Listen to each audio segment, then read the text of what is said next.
I've always been the type to keep a promise. I never like breaking them no matter what they may be. It doesn't matter what they are, only that they're important to me. Except this one. This promise is different. I want to break it. I really, really do. I love it when someone makes me keep their promise even if they don't deserve it, even if they're mean to me.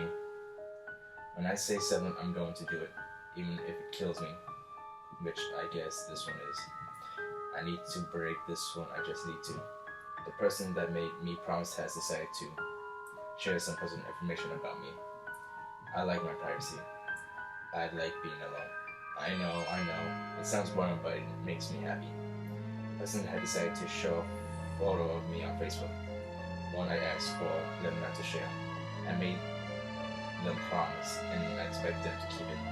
So it's only fair that I break theirs, right? I'm only bringing a few things with me: a shovel, several knives, special tools, and a pair of tongs. Now I have all I have to do is wait. After a while, I start to get impatient, so I decided to just leave myself at home in their apartment. When they finally showed up, I was playing with the cat, wondering why they would put such a beautiful creature at risk. I hear the door unlock and decide to hide behind it. They come in, shutting the door, and I quickly put the cloth in their mouth and quickly tie it. I drag their squirming body to my car, forcing them into my trunk. I go back to get the cat and put it in the back seat so it was comfortable. No use leaving it behind. After I get far enough from praying eyes of society, I get the person out of my trunk, bringing a massive metal chair where I tie them to it.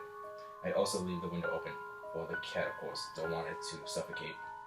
Going back to the owner, I get out my bag of tools and select one, a pair of gloves. I ungag the person who rudely started screaming. I slap their face, which eventually shut them up. Please, let me go. That's the first word. She says nothing about me or her cat or her. Please, I didn't mean it. I'll take it down, I promise. And promise? Oh yeah, that word is such to you, doesn't it? She doesn't answer, so I smack her. If you don't answer me, I'll keep doing it. I say, punctuating each word with another smack. It was a mistake, she says, hoping to appeal to my better side. It doesn't. She was shivering. Cold, my dear? I smile. Where you will be going, you won't be. I still smile as I begin the tongs out, along with a small, sharp knife. I stick the tongs in her mouth, pulling out her evil, characteristic tongue. This will teach you to lie.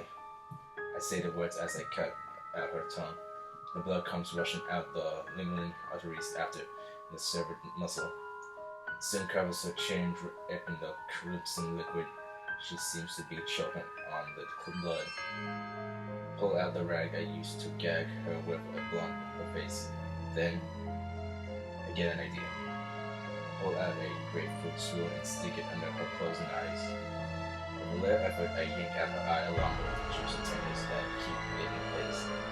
I take out the other with minimal trouble, prying her and eye open with a clothespin, again followed by the tenders. I see you, I say, merely putting her now useless eyes in front of mine. I stop for a moment to study them, admiring to the deep blues of her eyes, which has some gray flickers. You know, I love blue eyes, I say dreamily, admiring the color once more. You are far the prettiest. She doesn't respond. I think she's already dead. The moment I go back to my car to get the piece of paper writing the words, "You should keep your promises." I go back to her and staple it to her head. Smiling, I walk back a few feet before looking back to my little tattletale. Pull off the gloves and put them in the bag. I grab the shovel and begin to dig. After I'm done, I put the bag back into the hole and bury it. I put the shovel back into my and go into my car, where the cat is waiting. Smiling, I pick up the fur creature and stroke it. I'm thinking your name would be Eddie. I put the car in drive and see.